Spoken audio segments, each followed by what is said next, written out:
As we continue to move through this transitioning year of 2020, for those that are walking with their eyes open, it is very clear that we are moving towards something big. The world is changing. This seems to me to be undeniable, but for many, it seems as if this change is something that they would like to ignore until it becomes fully implemented. But if you've been following this channel for a while, it's this change that I have been warning of and trying to sound the alarm on for many people to prepare for. So many people are looking for some sort of revolution, and what they do not realize is that what they are asking for is exactly what they do not want. But if they are walking with their eyes closed and only seeing what they would like to see, they may be waiting on and anticipating this new world with high expectations. Things have the appearance of seeming to have calmed down from how the year started. If you remember, from January 2nd, the United States almost had war with Iran, and that died down just as suddenly as it escalated. And then COVID-19 happened. The world went on a 2-month lockdown, the economy started tanking, and things looked really bad. But then all that started to die down, and the lockdowns lifted, and the economy was artificially inflated and propped up by central banks. Fair to say you simply flooded the system with money. Yes, we did. That's another way to think about it. We did. Where does it come from? Do you just print it? We printed digitally.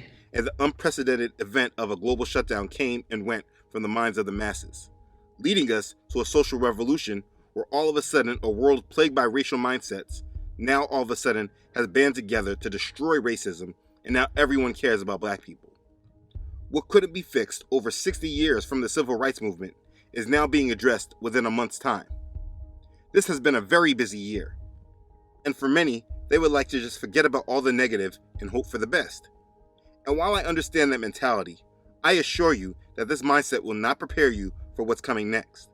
The truth is that all that I just talked about in the first half of the year was just Act 1. It only set the stage and provided everyone with the foundation for the overall transition. It was highly important and necessary. It was disruptive, but not at the point where it was not easily controlled and managed.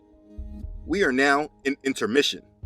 They are just getting things prepared for the start of Act 2. If you are asleep to what's going on in the world, you may be enjoying this intermission and maybe have started back in the planning phase of your life, ready to get back to your life goals and plans and ready to forget the horrible start of 2020. And because of this, you may not be recognizing what has been happening over the last month or so. You may not be seeing completely what is happening during this intermission phase. I would like to at least bring some things to your attention so that you're able to make informed decisions as you continue on with your life and prioritizing what you feel is important and not. In planning and prioritizing, we always need the complete picture. And so I will be providing you with some things you might not have known has been happening over the last month or so. It's imperative that we continue with the right perspective and mindset as this world continues to move towards its transition. Let's begin. The beating of war drums. Do you know that war drums are beating harder than ever right now? There have been some pretty major warnings that have come out recently that I believe everyone needs to know about. North Korea. Last year, when Donald Trump, who was masterful at doing things for the camera by the way, when he met North Korean leader Kim Jong-un and shook his hand at the Korean demilitarized zone, many thought that the tension between North and South Korea was going to be over soon. That was their hopes anyway. But that seemed that it was just all for show.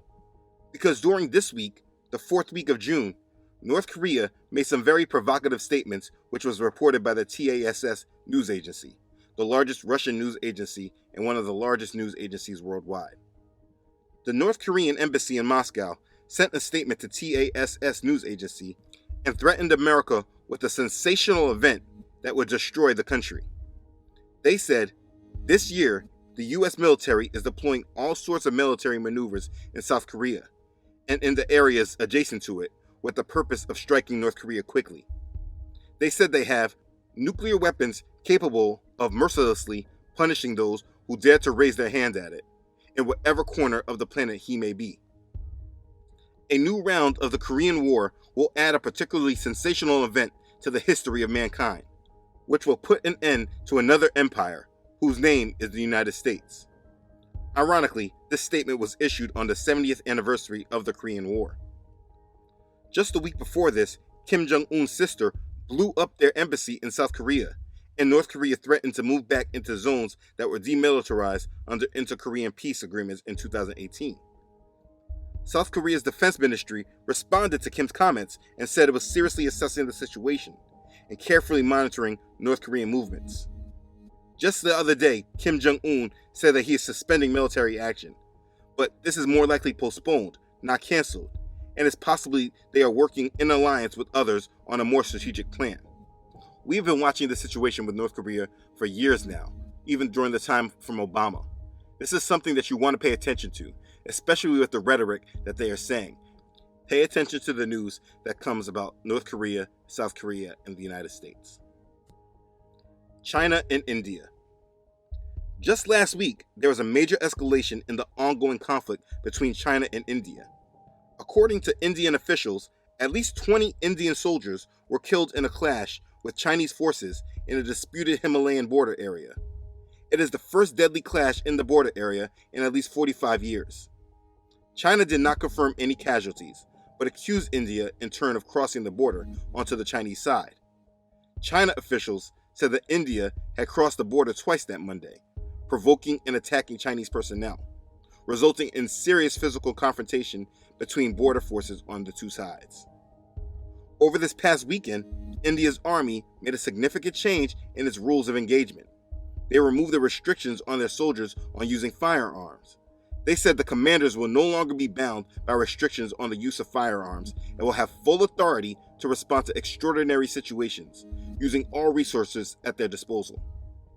Prime Minister Modi said the army had been given the freedom to take necessary steps along the border, and India had conveyed its position to China through diplomatic means. If this new approach is implemented and Indian troops shoot Chinese soldiers in future encounters, then the China-India border dispute will turn into a military conflict, which is considered a very big deal. Now, if you understand the wickedness in their plan to reduce the world population, you should already expect something major to happen between the two largest populated areas in the world. Pay attention to what's happening between China and India, because this is something that seems that it will escalate. China and the United States. Rhetoric has been heating up between China and the United States for a while now. Beijing has angered many other nations by building artificial islands with military installations in parts of the South China Sea. During President Obama's 8 years in office, the U.S. Navy conducted 4 freedom of navigation operations, while there has been 22 of them under Trump.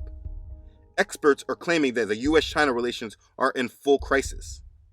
Last month in May, Donald Trump made a whole speech about China and said very provocative things. To those that were listening and paying attention, it sounded like a wartime speech. He called out China for espionage to steal our industrial secrets, of which there are many. He announced steps to protect American investors from Chinese financial practices, and he accused Beijing of unlawfully claiming territory in the Pacific Ocean, the South China Sea, and that they were threatening freedom of navigation. Now, a week before this, the United States Senate unanimously passed a bill that would prevent companies that refuse to open their books from listing on Wall Street. It was a bipartisan Republican-Democrat signed bill, and the co-sponsors said the goal is to kick deceitful Chinese companies off U.S. exchanges. Also, the NASDAQ proposed a trio of rules that will make it tougher for Chinese companies to go public on that exchange. They're trying to kick China out of our financial system. There's also escalation because China did a huge power grab with Hong Kong, and then China daring Trump to hit back. China's president sent a clear message to Donald Trump. We're going to do what we want in Hong Kong, and we're not scared of the consequences. The United States has also threatened sanctions on China. In an article by the South China Morning Post, a news agency owned by Alibaba, a Chinese company, it says that China is warned to prepare for being cut off from US dollar payment system as a part of sanctions like Russia. They say they are prepared for the worst, which is the next topic I will discuss. On Tuesday, a senior Chinese official said the United States is deploying unprecedented numbers to the Asia-Pacific region, raising the risk of an incident with China's Navy. The U.S. military deployment in the Asia-Pacific region is unprecedented. The possibility of a military incident or an accidental shot being fired is rising. With all this tension and heated rhetoric, the big kicker to be aware of is that there are reports that China may be plotting a Pearl Harbor-style attack against the United States with an EMP. I mean, I'm shocked that they're even reporting something like that. The EMP Task Force on National and Homeland Security states in a new report that it is concerned about the vulnerability of our electrical grid and other critical infrastructures and the danger that it poses to our children and families. That's a big statement. Executive Director Dr. Peter Vincent Pry recently wrote that China has long known about nuclear high-altitude electromagnetic pulse, HEMP, and invested in protecting military forces and critical infrastructures from HEMP and other nuclear weapons effects during the Cold War and continuing today. Vincent claims that China has HEMP simulators and related programs that are almost certainly more robust than any in the United States. He made a 14-page report on this. This is a major event that should not be taken lightly, and it is something that many people believe is part of the destiny of the United States, so it should never be ignored. But these are provocations of war that are escalating and very prevalent today. The news media is just focusing on other things and not giving this very much thought. I should also point out that I spoke about these things in my video about the year 2020 when we reviewed the Council on Foreign Relations report on major disruptive events around the world. These escalations should not be ignored, and you should expect some type of military action to transpire at some point. I don't think there's anyone who has not heard of a future World War III. It would be extremely naive to ignore all these escalations and believe that World War III is for another generation other than this one. I mean, on top of this, we can't forget the ongoing aggression between Iran and the United States, as well as the ongoing tension between NATO and Russia. Do not be distracted by what the news keeps pushing in your face and not understanding that war is coming. War is coming, and it will be different than all other wars. It's not a matter of if, but when. But let's take a look at something even more troubling. United States dollar collapse. I repeatedly speak about the coming economic collapse and the collapse of the United States dollar. I've made numerous videos about this subject. The United States dollar collapse will be the biggest event that ever hit the world. War can be devastating, and it will touch a great deal of people, but it's mostly geographic, depending on where the war is located. But the United States dollar collapse will touch every country on earth that has been held to the influence of the dollar, which is pretty much the whole world except for countries like Iran and Russia who have been weaned off the dollar because of sanctions. I have been speaking of this event for a while now and explaining the whys and what's about it. Why do you think Iran and North Korea can make such crushing statements about destroying the United States?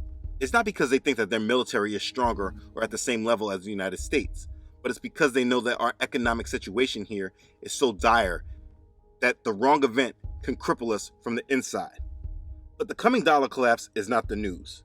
The news is that the mainstream media is finally reporting on it. Now, you may see articles about this topic sporadically in the United States media, but not often. But over the past month or so, they have been speaking directly about this.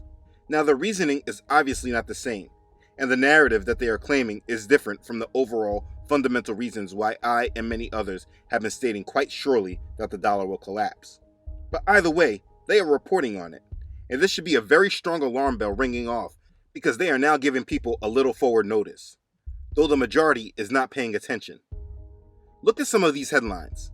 This one is from Bloomberg, a major financial publication. A crash in the dollar is coming. The world is having serious doubts about the once widely accepted presumption of American exceptionalism. CNBC, a dollar crash is virtually inevitable, Asia expert Stephen Roach warns. International Business Times, Bitcoin price will hit 400,000 when US dollar collapses, analyst predicts. Market Watch, the decline of the US dollar could happen at warp speed in the era of coronavirus, warns prominent economist Stephen Roach. Now, these articles all stem from one analysis of a Yale economist. But it's not the fact that he is saying it, it's the fact that the media is finally covering it. Like I said earlier, this should be giving off major alarm bells. It did for me at least. I mean, this whole economic system is completely rigged and ridiculous. The NASDAQ just hit record highs on Monday, June 22nd, during the time of the coronavirus pandemic and racial protests and unrest around the country. During a period of massive uncertainty and increasingly high unemployment, the stock market is still hitting records. That's just plain ridiculous. They keep showing us their hand that the game is rigged, and we shouldn't believe them. But unfortunately, the majority of the world is not paying attention, or many that hear these warnings just think they really have more time than they actually do.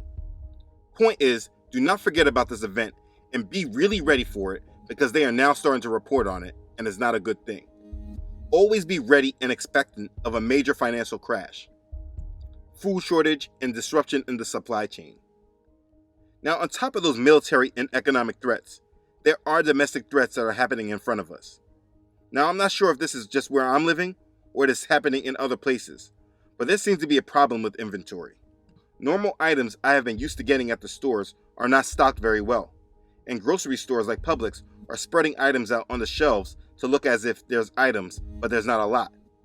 Now, they have been alluding and warning to the fact that we will be coming upon a food shortage in the near future. I'm not saying that it's happening right now, but you should definitely be keeping your attention on it and be prepared for higher food prices and less options in the grocery store. It could be a lack of food or a problem with the supply chain. But this should be a problem you are prepared for as possible, because there will be a food shortage regardless. Look at what happened in Venezuela when they had their economic collapse. People are still eating rats. You have the risk of war and economic collapse, and both of those events bring hunger and food panics. Just go back to the lessons of World War II and the Great Depression. Be mindful of this. The second wave. Prepare for the second wave of the coronavirus. I will not get into this subject in depth because I speak about this in a specific video. If you have not watched the video, watch this before you decide to go back into society. Please make sure that you do. They are already talking of the fact that cases are on the rise again since the reopening. There are already states with hotspots, and Disneyland stopped their reopening. This is how things start. There are also reports that China is going back on lockdown due to a reemergence of the virus. They have not stopped talking about making a vaccine, and Dr. Fauci is very adamant that the virus will return back in the fall. There are so many negative implications that will happen if they say that this virus has come back stronger and we have to go back into lockdown. People are right now making plans without considering what things will be like when they declare the second wave. Do not be this person. You saw how abruptly things changed when they declared a pandemic for the first wave. It went from normal life to instantly life has changed. Life as the way we know it changed instantly. Do not act as if this could not happen again, especially when we keep getting all the warnings and confirmation that the virus will be back in the fall, and it will be more severe than what we experienced during the first wave. Be ready for a new strain and the virus affecting a wider range of people than just the elderly and sick. They have already started to implement some of the tools that will be used for the contact tracing, like what I spoke about in the other video with the partnership of Apple and Google for contact tracing using our cell phones. It's pretty obvious that we have not yet gotten to the full potential of this crisis they have created, which leads me to my last point. Apple unveils their new operating systems. Now, Apple recently was giving a software update on their iPhones that said it was for important security updates and is recommended for all users. What they did not explain is that in the update, they were replacing their COVID-19 contact tracing functionality. Now, I do not have automatic updates on my phone, and you shouldn't either. You should know what the update is before you let it happen. But what I found interesting is just how clever Apple is. Right at the time where they're implementing a virus tracking system for all their users. Again, I spoke about this in the video. Watch this before you decide to go back into society. Right as they start implementing this COVID-19 tracing functionality, they also decided to do a major revamp of their software and change things in a big way with how the phone works. Instead of relying on people on just taking the normal updates on their phone, they have made an enticing product that will draw people to their COVID-19 tracer automatically. People are excited about the changes that Apple has implemented and will gladly deal with the contact tracing functionality in order to have the latest iOS operating system. But this wasn't the biggest part to Apple's unveiling. The big part was that in this software unveiling, they were showing us a glimpse into how the world will be, and it really is scary. Now, when Apple was explaining all of it, I know to many it sounded exciting and convenient. Sometimes I was listening like, yeah, that's really cool. But then I had to snap out of it, because they are really making things convenient, but at a real cost that they are not explaining. You should be aware of what Apple is releasing, because if you look at things with the right perspective, you can really understand the world that we are moving into. They're adding so many features to our lives through our devices, from using our phones as car keys, to tracking our sleep, facial recognition at our door, and monitoring how long we wash our hands. Apple is truly making their way into our complete way of life. They talk a lot about privacy, and they keep reminding you that they care about it, but all of their devices and features of their devices literally invade our privacy. But because we are willing to utilize their offerings of convenience, we gladly forfeit our privacy demands. But they emphasize security in the conference, showing us that they are very careful on who they share our information with. But the big elephant in the room that I don't think many people are even noticing is that we are giving them, the company Apple itself, major access into our lives, and their imprint in our lives will only grow, not reduce. When they spoke about using the phone as car keys and how we can give others digital keys to our car and determine how much access in the car you want to give the other person, at first I was like, that's convenient. And then I said, wait, this means that I am giving programmable access of my car to Apple, and my Apple ID will be assigned to my automobile. So now Apple will fully know everything that is going on between me and my car, where I am going, how fast I drive, where I stop, who I let drive my car, the temperature I like driving in. Everything. They said this will be the new standard in vehicles. When they said that they were adding dance as a feature to track on the activity monitor, I said, wow, that's good. That really is a good workout. Then I thought about it and said, they are tracking the movement on my arms and where it goes, and allows them to know that I am dancing. Like, if you're swimming, your watch will give you an alert and be like, it looks like you're swimming. Would you like me to track this? They aren't just counting calories and heartbeats. They are completely monitoring how I'm moving my body. I am letting Apple know exactly how I move. I don't like that. When they said their AirPods are able to give movie-like surround sound, I was like, that's dope. But then I kept listening, and they said it got challenging to keep the sound quality when we turned our head or moved the phone. So they use technology to track the motion of our heads, and they compare the motion data from our heads and our device's screen. Now that's creepy. And using AirPods and my device, Apple is tracking how I move my head. No thank you. They talk about tracking our sleep, waking us up with the watch and monitoring if we are achieving the right amount of sleep each night. So now Apple knows what time I am going to sleep and what time I am waking up. The device is monitoring me while I'm sleeping too. No thank you. They're putting our whole lives on a digital server. They're making us like robots that can be tracked digitally. With their Apple Watch, they can tell if I'm washing my hands and give me a countdown to tell me how much longer I need to wash my hands. It tells me, job well done, when I wash my hands for 20 seconds. That's freaky. Plus, you have to really listen to what they're saying and what they're not saying. They said that they can hear that water is running, and based on the movement, they can tell that this is washing hands. But what they are leaving out is that, oh yeah, your watch is listening to what's going on. This new world should scare you. When they talk about using facial recognition with your video doorbell and making sure you know who is at your door or coming to your house, it sounds like a good feature. But then you start realizing, wait, so Apple is using the faces in my phone as facial recognition tool, and now they know who is coming to my house. Now Apple knows who's visiting my house. No, thank you. I mean, I can go on and explain all the different things Apple is implementing. And from the surface, it sounded convenient. But when thinking deeper about it, you can see how this company is totally being used to turn controlling and tracking our lives into being convenient for us. You see that this new world that we are being transitioned into is here, and that we will gladly accept it for more convenience. The same company that is telling us that they care about our privacy is a company that is intent on gathering as much private information about us as possible. This is very dangerous. And to think that we are so willing just to hand over this information to companies like Apple and Google willingly really just shows that we are ripe for the takeover. Because just don't think that just because this is Apple, that Android users are not a part of this.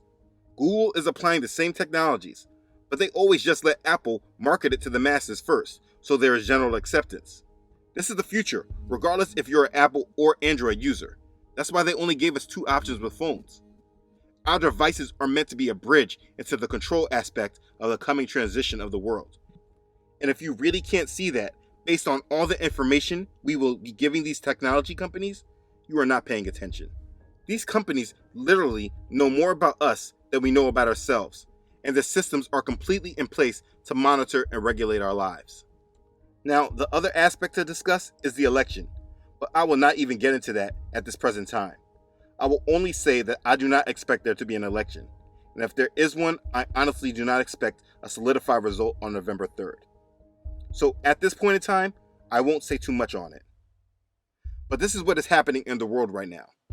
Provocations of war, warnings of a United States dollar collapse, food shortages, the coming second wave of COVID-19, and the tech and systems are here for companies to completely monitor our total way of life.